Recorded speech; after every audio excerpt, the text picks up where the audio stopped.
blah, blah, blah, blah.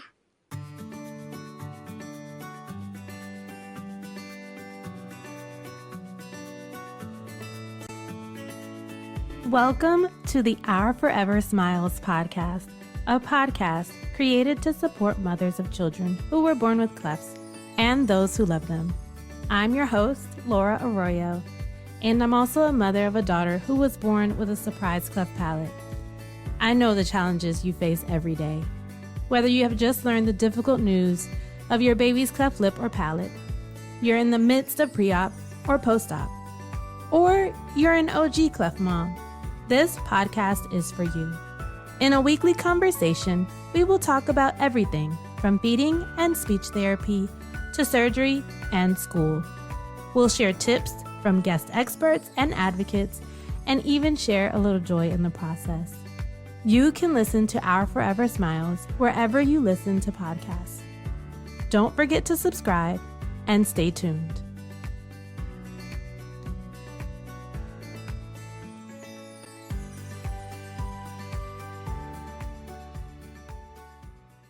Hello and welcome back to the Our Forever Smiles Cleft Mom Diaries and Support podcast. I am Laura Arroyo. Thank you to all of our subscribers, new and old. I appreciate all of the support that we've received from this wonderful community. You can listen to us via Apple, Spotify, and everywhere that podcasts are available. Don't forget to subscribe if you have not yet, and stay tuned. As a note, we are not medical doctors, and we do not intend for you to use the information that we share here as medical advice. We are parents and advocates who love our children, and we are sharing our own personal experiences. So, Kelly has been on the podcast before, and I am thrilled to bring her back because we decided that we wanted to do like a top 10 Q&A, or it may end up being like top 15. We're not going to count or anything like that, but we just want to do a quick Q&A about pumping. I feel like there's lots of questions that people have and ask about pumping in general, especially because the news of not being able to breastfeed, especially if your baby is born with a cleft palate, more specifically, there are a lot of questions around being able to exclusively pump. And so we want to answer some of these questions. If you did not listen to the episode that we did with Kelly before, her first episode, she shares her journey. She is a speech language pathologist, a certified lactation counselor, and she is also a cleft mama. So she's a super expert here. She lives in South Carolina with her husband and her 3 sons. So welcome, Kelly. Thank you. It's good to be back. All right. So we're just going to jump right in. So these questions just came from random things that I found in groups. And so we'll go ahead and start with the first one. They're not in any particular order. Okay. Maybe I should have organized this a little bit better. It's okay. We'll see where it goes. Okay. The first question. I'm expecting our first cleft baby any day now and was thinking about the first skin-to-skin golden hour time after birth. We're expecting a fully involved cleft lip and palate.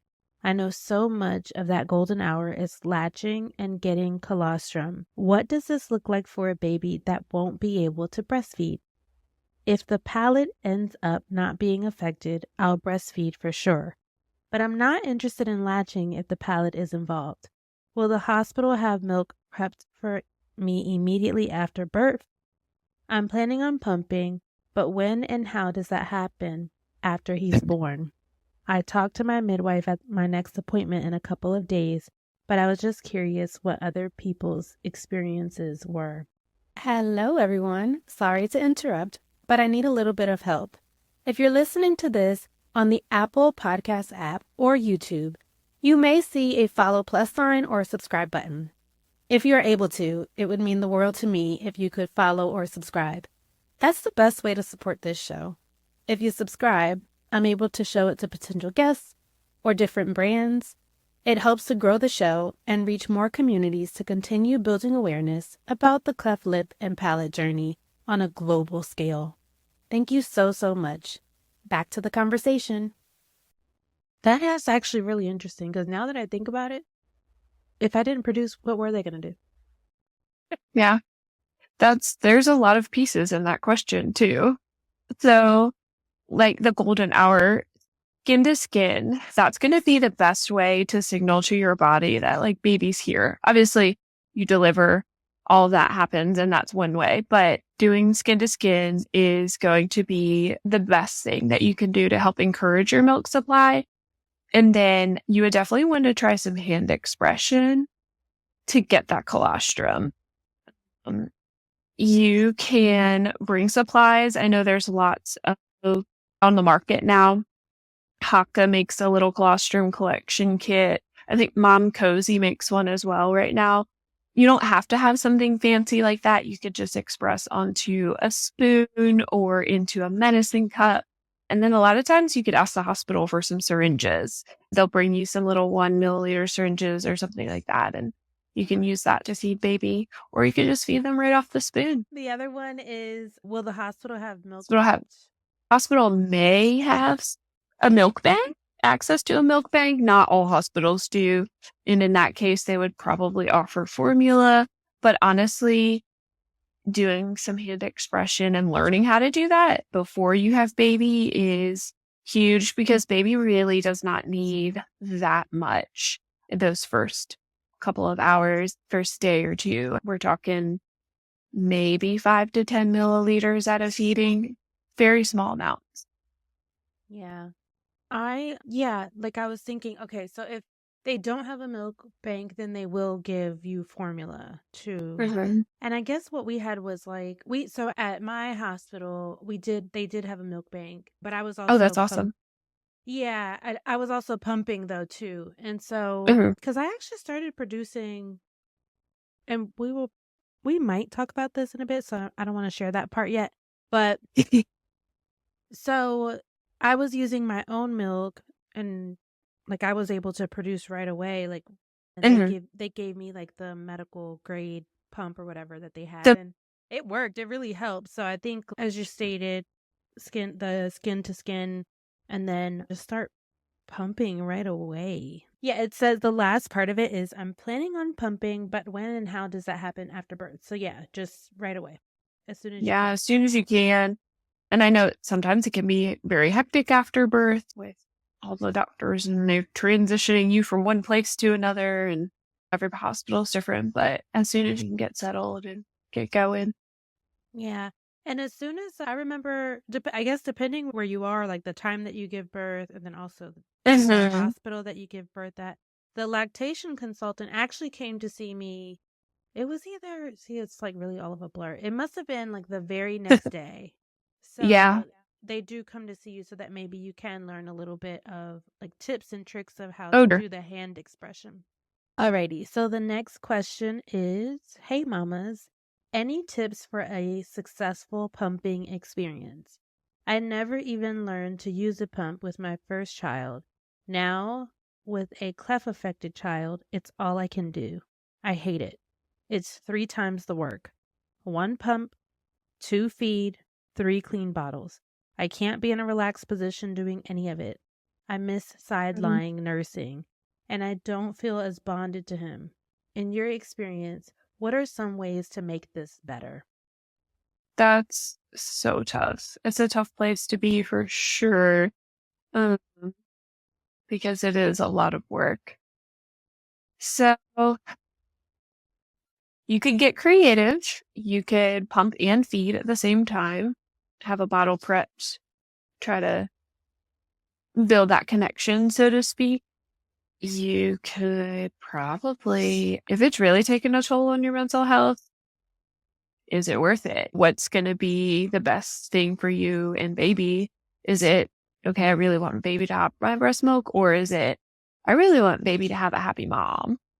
So you might consider switching to formula or seeking out donor milk, so that you are not having to be tied to the pump. If you have a pump you have to plug in, you could consider a portable one, so you're not having to be stuck in a chair. Yeah. And I totally get the not sitting in a comfortable position. piece. Because sometimes like I find myself in like this awkward position. I'm like, what am I doing? Hold on, let me relax. Yeah. And treat yourself during your pump times. Treat yourself, let yourself scroll.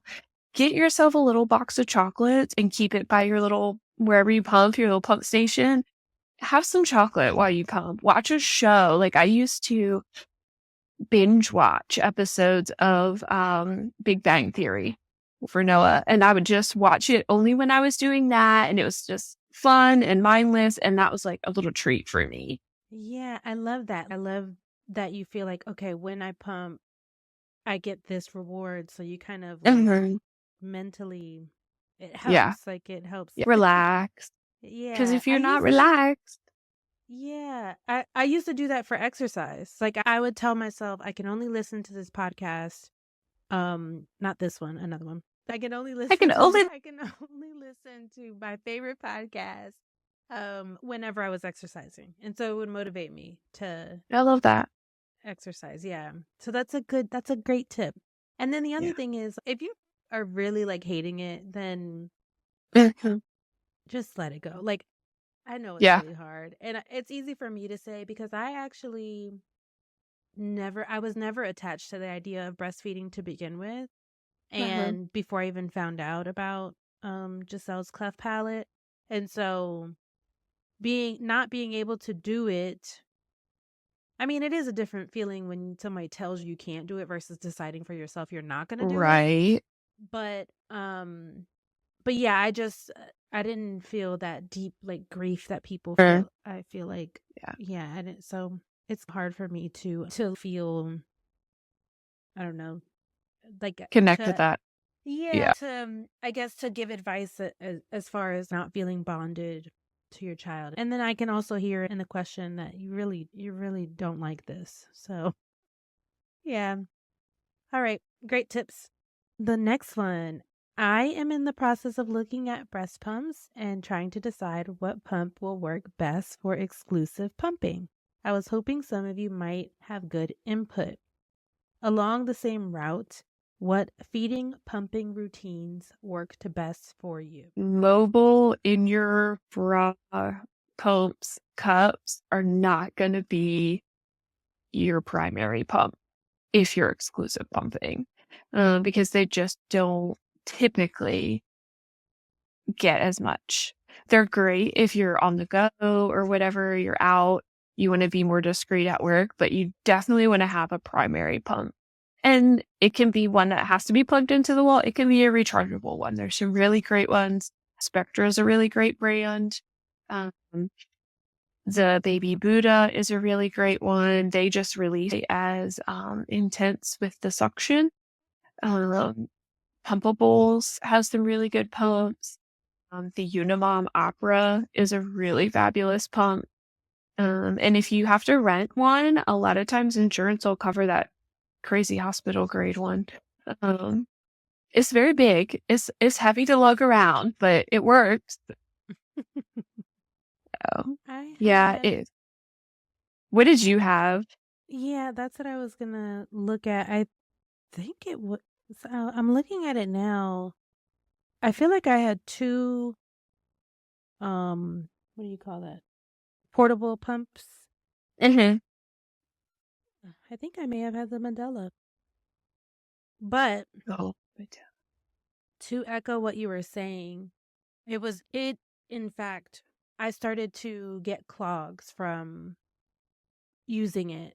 And because I needed to have a more powered expression with the wall pump, because it doesn't get everything. Yeah, so that's like I started to get like clogs and stuff from just using the mobile pumps. But it is, for Cleft moms, we have a lot of appointments. And so it's a great option to have. And if you have not heard of the Series Chill breast milk chiller, Google it and get yourself one. It is amazing. I use it every day. So I'm pumping now with the babies when I'm at work, and I use it every day. And it cuts down on parts and pieces you have to wash, because you can just pour your milk right on in there. And then when I go to make bottles for the next day, when they go to daycare, we just pour it right out, wash it, and on the go. It keeps your milk cold for like up to 20 hours. It just holds ice. It has an inner chamber. It's great. Treat yourself to that. Oh, wow. Yeah, we'll put the link to that in the show notes. Okay. Yeah, also, like, my fiance, he, like, saw, because all these appointments, like, back to back, and, like, I was not able to control my production, so I was always walking around with, like, drops. Oh, no. It's so embarrassing. Like, and then I would, like, so I would buy the patches and everything, like, to try to, like, and they would fill up, and it was just Oh, awful. wow. Yeah, so then that's when I got the portable, because I'm like, I have to, like, I Have have to something. express somewhere, because I have to pump somewhere, because I'm just leaking all Yeah. over the place. So yeah, but that would have been nice to have the series chill. Yeah. Yeah. And that's just since, like, I had Noah in 2021. He was my Cleft baby, and they had come out with it right around when I was finishing pumping, and I was like, I can't justify spending the money. But when I got pregnant this time around, I was like, oh, I'm buying that thing. Yeah. I feel I was you. very, very happy. All right, moving right along. Has anyone figured out how to pump while feeding a newborn with a Haberman bottle? I see moms in my exclusive pumping group who can pump milk while bottle feeding, but I'm not seeing how I could get the positioning right to feed a Cleft Palate baby with the Haberman while 2 more bottles of milk dangle off in front of me. Yeah, it could be tricky. I'm trying to imagine this. I don't know, because you got to position baby a certain way. Yeah, that's probably pretty hard. That might be a time when I would maybe try to use some in-cup or in your bra cups with my pump, so that way you weren't having to worry about that. So I probably wouldn't be able to do that every time I said. I'm wondering if positioning baby maybe up on a pillow kind of next to you, so you could almost lean and feed baby. That's definitely a tricky one. I would probably encourage mom to work with either a lactation counselor or a feeding therapist to figure out a good way to do that. Because I know with the Haberman bottle, you gotta turn it a certain way and hold it. Baby's got to be positioned a certain way, so that's a tricky one. That is tricky. I'm thinking about it myself, and I had the bras as well that you could put the pumps in as well. But even that, you're still like, you have all this stuff in front of you, and so you can't really. Maybe if you put it, I think the best advice is what you said, because now I'm thinking about it. I had a boppy that I probably could have put next to me and then had her on it and then position myself. Yeah. What bottle did you guys use? We used the pigeon. Okay. Yeah. That worked well. Yeah. I'm so glad I changed, because I talk about this on the podcast a lot. But we were doing Dr. Brown's in the beginning, which is what most people use. Pretty typical. Yeah. What the hospital recommended. But I don't know what it was about that bottle, but it was either user error or she didn't like it. But like, it would work when I was in office and I was in front of the feeding therapist. But then when we got home, it would be like she'd have so much trouble, and I'm like, I can't fight a bottle every feeding. And so she said, "Why don't you try the pigeon?" And we tried the pigeon, and it worked. And I'm like, I'm sticking to what works. Yeah, absolutely.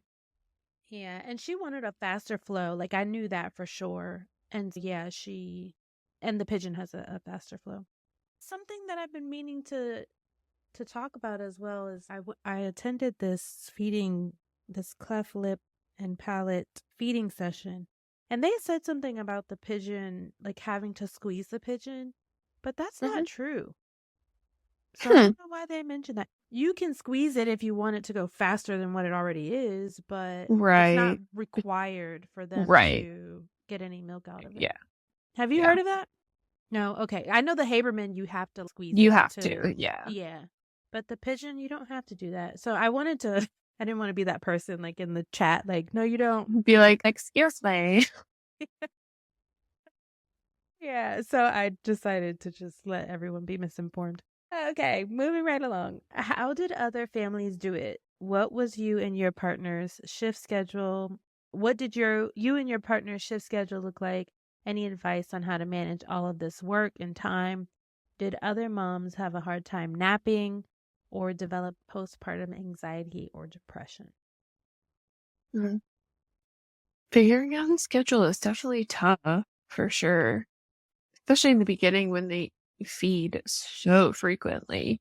Um, you're right, it takes 30 to 45 minutes to feed and burp and all that. And then, oh, I got to pump for 20, 30 more minutes. And especially like in the middle of the night, you're like, why am I going to go to sleep? I'll have to do this again in 30 minutes. Uh, so, yeah, it's nice if you and partner can work it out where you pump and they feed, or you have someone else to help you do that. Figuring out how to pump and feed at the same time definitely cuts down on time that you're awake. But yeah, that's hard. You just have to play around with it, honestly. Yeah. What worked for you guys? Yeah, it was just me, so You're like, I didn't know. Yeah. yeah, no, I'm joking, but I'm not. I think it really depends on your partner's schedule. Like, for example, with me, I work from home. Of course, I wasn't working like when she was first born, but my fiance works like he was working like an hour away from here. So he would have to get up really early, like 4 o'clock in the Mhm. morning, in order to be on time for work. And so it was really just me having to do everything. And what I would do is just no easy way to do this, honestly. Like, I would wake up and I would pump and then feed her. Um, and then I would have milk already pumped, right? So I would give her what was in the fridge and then I would, pump for the next feed or the next ones down the line. And yeah, that's just how it worked. I can see how, this can cause turmoil or a Oh, little bit yeah, of like resentment in your home as for well. sure. And so, but I think if you're prepared for that, if you're prepared that that like the baby is really reliant on you in the Yeah. first like 3 or 4 months. Yeah. Mhm. I've seen too where couples have split the night into shifts. And so that last feed before baby goes to bed for the night, okay, mom pumps, and then mom gets X amount of uninterrupted sleep while dad's kind of on duty and takes care of baby. And then mom gets up that middle of the night pump. And then they more or less switch. Dad goes to the quiet room, gets uninterrupted chunk of sleep, whereas mom's kind of on baby duty. And we actually ended up doing something like that with the twins, and it worked very well because not having sleep is no fun. Yeah. And it Uh, will make you sad. I know it made me sad. oh, yes. Makes you feel a little crazy. All right. Next question. I need some advice. I recently had my baby boy and I have been exclusively pumping. These last few days, I've noticed a slight decrease in my supply. Since these last 3 to 4 days, I've ignored my alarm to wake up to pump at night. I've been going like 5 to 6 hours without pumping, and I was wondering, besides making sure I do wake up to pump, what can I do to increase my milk supply? Baby was just a few days old with that Yeah. insinuating. Okay. She continued on to say that, yeah, he was just born. Yeah, definitely waking up to pump because that's just signaling to your body you need to make more. I would also encourage to make sure that your parts are fit correctly to you. So making sure your size correct because that can make a big impact on how efficient and quickly you can pump, but also prevents damage and chafing and blisters and all those really not fun things that you don't want to have on your nipples. Yeah. Yeah. I feel like I tried all of them and it still hurts some, right? Or is it not supposed to hurt at all? It's not supposed to hurt at all. Um, yeah, it really shouldn't if you're sized correctly. And most people are much smaller than the flange that comes in your pump kit. Just automatically assume that you more than likely have to purchase either a smaller flange or an insert. And definitely get pumping spray to lubricate your flanges. Oh, see, I'd never heard of that. Yes. I used coconut oil with Noah. And I honestly, there's times where I would just put whatever the nipple balm I had out, just slap some of that in there. But you can actually buy like a little spray nowadays. They have those out and very helpful. So that's really cool. Is there anything that she can take? I know, what did I take? What's that called? Sunflower. Oh, lecithin. Yes, that's super helpful for you have clogs often. That can help decrease some of that inflammation in the tissue, and so the milk can flow easier. That doesn't necessarily increase your supply. There's definitely a lot of stuff out on the market that they're like, eat this and you'll increase your supply. Honestly, the biggest thing is making sure you're hydrated, you're eating good quality calories. And one of the things that actually has been researched and proven to help support milk supply is oats. So that is one of the few things that really will help. You're probably not going to see huge amounts, but you might notice a little bit if you're consistently consuming that. Okay. So that's why people make the cookies and stuff. Okay. So it's partly because I always thought, that stuff doesn't work. But maybe if they're putting oats in it and stuff, it's you have some like good nutrition, stay hydrated, and oats, and pump when you're supposed to. That's really the big thing too. Like, and good fitting part. Yeah. Oh, good fitting part. And a good pump. Yeah. If you have a crappy pump. Okay. Next one. Hi, everyone. Just a question for moms that collected colostrum before birth because they were planning on solely pumping and bottle feeding. How much did you take into the hospital with you, and how many syringes did you get before your milk started coming in and you could express? I know everyone is different, but just want to be prepared. Yeah. So you could do, if you're going to express before you have baby, I would definitely collect different amounts. 2 milliliters, 5 milliliters, 10 milliliters in syringes. And you can freeze it in your freezer and then just take it in I took mine in a little lunchbox with a freezer pack. We also used one of our Yeti tumblers. Once the freezer pack wasn't cold anymore, we just were putting ice in there and putting them in ice because they really it's not hard to keep cool because they're so small. Does that make sense? What does the colostrum look like? Because I feel like I went straight to breast milk.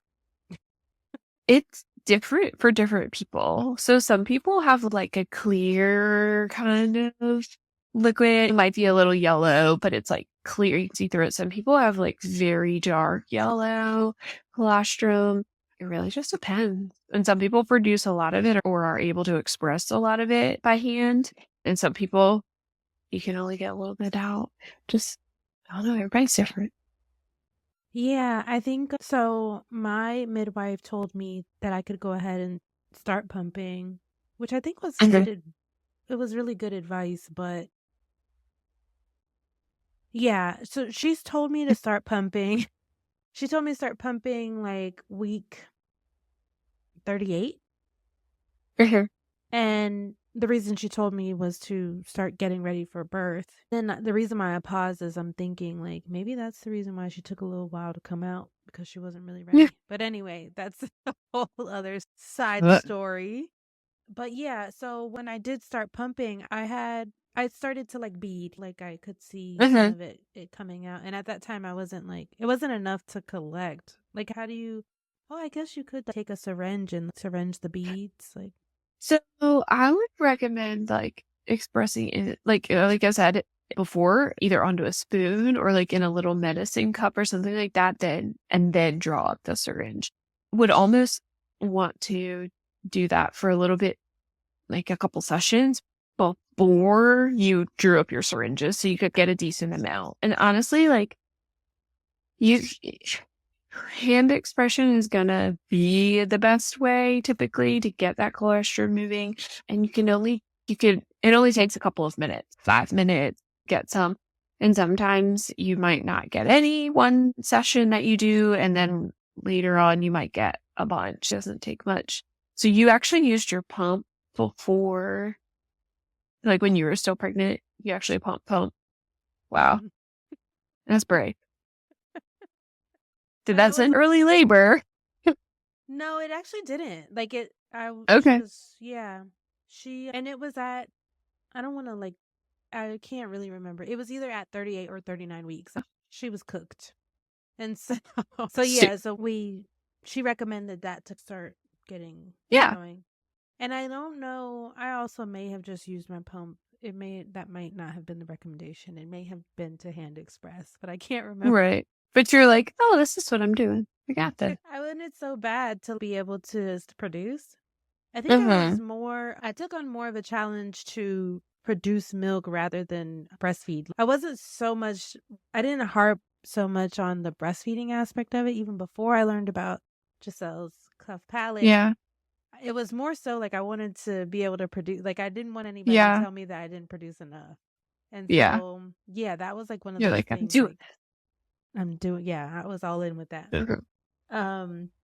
So for the next question, we actually answered a little bit of this, but I'll read it.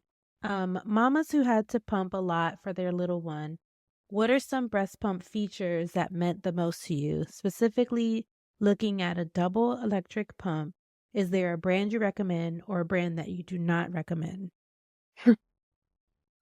Yeah. Do not recommend the Medela pumping style. It just doesn't features on it. If there's no screen, you don't know what level suction you're on. It's just not. There's so many out there that has a digital screen. You can see what suction level you're on. They have stimulation mode. They have expression mode. It's like labeled for you. Like I said, Spectra, that's a great one. And the Pumpables Genie Advance is super popular right now. I have the Unimom Opera this time around, and I love it. It's a dual motor pump, and you can control each side individually, which is fabulous for, if you respond to, on one side versus the other, like you can make that happen. So I love it. It's my favorite. But I think having the screen and being able to see like what you're on is huge. If you don't know, you're like, okay, I think, and there's no timer. There's no timer on the pumping style. Terrible pump. Alrighty. The next one. What things can I put on my baby registry besides the bottles for my baby girl that has a unilateral cleft lip and palate? I have bottles and nipples on there, extra bibs, pumping supplies, since I plan to exclusively pump. But what can I add that'll help me save some in the future? Also, I will take ideas for pumping supplies, as this is my second baby, but first exclusively pumping. What are some supplies? Some good supplies. Baby Brisa has that bottle washer thing. I pumped for about 4 to 5 months, around there. And then we switched to formula. And I used the Baby Brisa, and that thing was amazing. The formula dispenser? The formula dispensers. Just with that, if they did that well, I'm assuming that the bottle washer thing. The only con that I have really heard about the bottle washer is they have the little tablets, the dishwashing tablets, and you like have to use those tablets. So you couldn't just use like any dishwashing detergent. But really, that's the only thing I've heard that people are like bothered by. Otherwise, people seem pretty happy about it. We this time around got a sterilizer and dryer for parts in bottles, and I've loved that because there was nothing worse than when you would go to grab a bottle you thought was dry on the drying rack and it wasn't actually dry. So I loved having the like sterilizer and dryer to dry everything. So it was ready to go. I could just grab what I needed. Also, a mini fridge. Did you have a mini fridge? No, I did not. Oh, girl, a mini fridge in your bedroom so that in the middle of the night, you do not have to go downstairs or go out to your kitchen. You can keep a drink in there for yourself, keep your milk in there, keep bottles in there. Like at night, I would take up a little basket and I had my pump parts and I had bottles for the night and I had a little portable bottle warmer, and we just set it all up on the dresser. And when it was time to get up and pump and feed, and we did all the things and saved myself a trip down the stairs. Yeah, no, I'm thinking about that, and that is really genius. Yes, Yeah, it was mini fridge. the best. I'd probably Now I use it for drinks. I was just gonna say Like, that. keep water up there, keep some snacks up there. That's hilarious. Alrighty, next question. And I don't really know if you're going to have the answer to this one, but it says, what pacifier can you recommend for a cleft lip baby?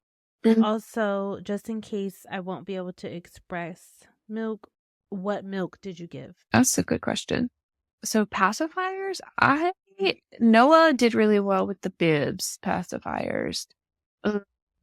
I've also heard some cleft babies have done well with the MAM pacifiers, especially like the larger, older one, even though baby's little, they'll get like the 6 to 18 month one or something like that because they're bigger and they can keep it in their mouth. Eventually, we transitioned to using the Dr. Brown's Happy Passy, but that was after his lip was repaired and he could more or less hold it since it was the same shape as the bottle. But yeah, those are what I've heard and seen work well. I do feel like though, until we found what worked for him, like it was passy roulette, it's okay, try this one. Okay, try that one. Okay, try this one. So we had quite a collection. Do you recommend any specific milk? So this isn't really related to pumping, but do you have any formulas? Like as far as formulas, really that's dependent upon like your preferences. Like if you want something clean and organic or whatever, you might want to think about taking that formula into the hospital with you. Because a lot of times hospitals have brands like Enfamil or Similac. And if you don't want to use one of those brands, then come prepared. I actually had a friend who did that.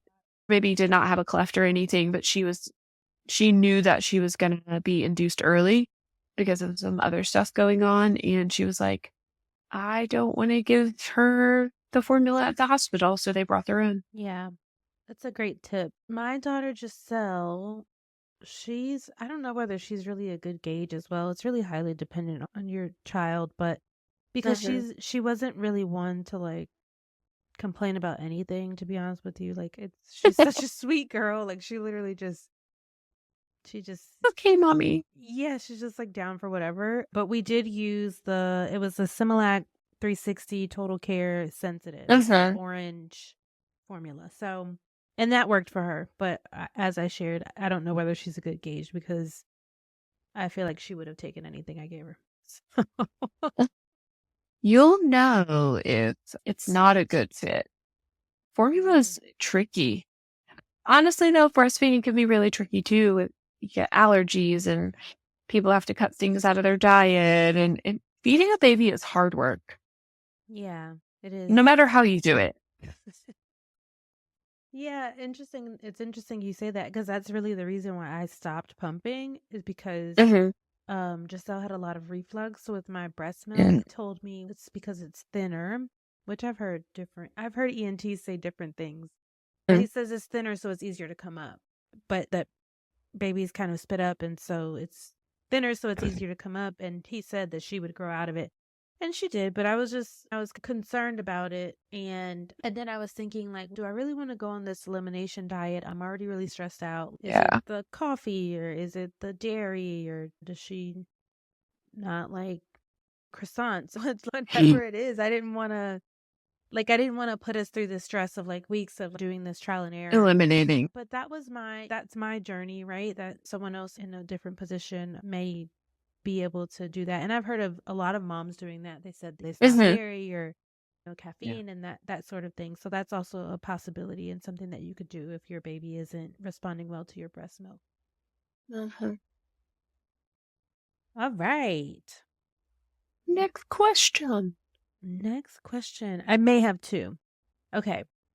So due to my boy slowly gaining weight and not gaining enough weight, I've decided it's best that he just takes formula, which is helping him more than my milk. I need tips on how to dry up my milk.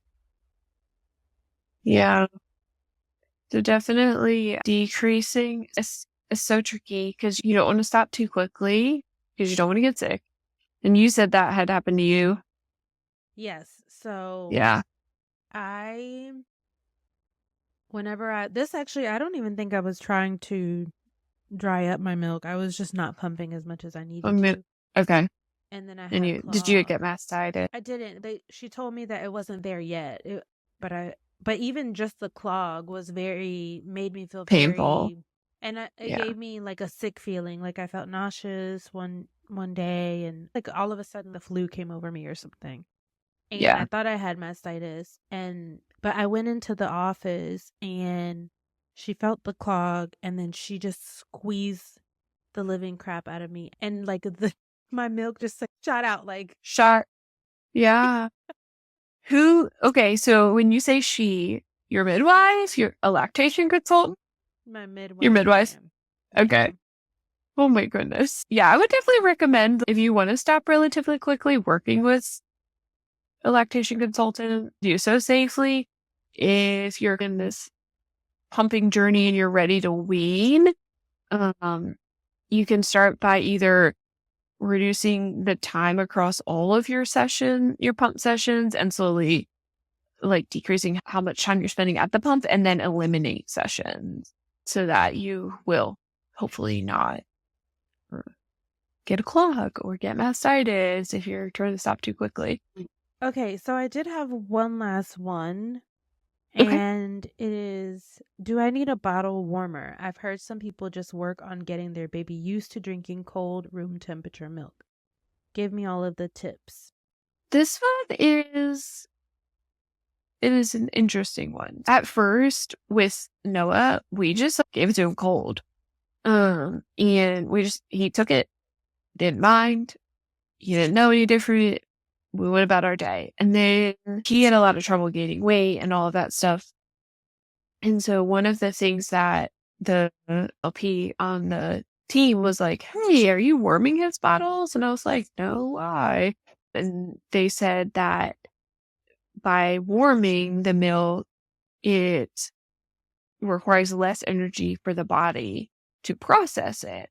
I know with feeding our Cleft babies, we really have to be mindful of like how long it's taking them so they're not burning more calories than they're consuming and all of that. And so that was one thing that they were like, hey, you should totally warm it up. You don't have to if your baby's taking it just fine, if they're gaining weight okay, they don't have to. But you may also find they like it warm, play around with it. As I have found, as babies get older, they tend to not be quite as picky if it's warm or cool, but when they're little, it can definitely make a difference. Yeah, that's so interesting. So Giselle, we started off giving her whatever, and then I feel like one day we warmed it up, and it was like made it different. It was a protest. It was like I need a warm bottle every time. Oh no. Yeah, and it's so funny that you say that as they get older, they grow out of that, but she is almost 2 and she's still drinking warm milk, but it's cow's milk. I love that. That's so funny. Yes, and so she's literally at her sister's grandmother has been taking care of her recently, and her sister is about 7, and so she knows some things. And she's telling her grandmother, she's, oh, Gigi, you have to warm that bottle up for her. She's not going to drink it. And her grandmother was like, I thought she was joking. And I'm like, oh no, she's not joking. No. Oh, I love that. She's no, I need it warm. That's like so for funny. babies. Oh, that's my girl. She didn't, that's why I always say she didn't have many requests as a baby. So maybe I I'll I warm your milk. spoil her too much. I'll do it. Yep. You didn't have too many choices in your life. In the life that you've had, there's a lot of things that you didn't get to choose. And so you can certainly have warm milk and you can suck your thumb. Which is also something she does. Oh. Yeah. Okay. So hopefully this was really helpful to you all that are deciding to pump. If you have additional questions, please, if you're in the Facebook group, go ahead and drop the questions in there. But you can also reach Kelly as well. Kelly, you want to tell them where they can reach you? Yeah, my Instagram is Kelly_Columbus21. If people want to just message me, that's fine. Alrighty. So you can DM Kelly on Instagram. And thank you so much again, Kelly, for joining us. Yes, it was so fun. Thank you all for listening to the Our Forever Smiles Cleft Mom Diaries and Support podcast. Be sure to subscribe and submit a review of the podcast wherever you listen. I hope that you've enjoyed this audio experience. Maybe you cried a little, laughed a little, but more importantly, I hope that you feel a little piece of reassurance and even joy in your journey. Talk to you next week.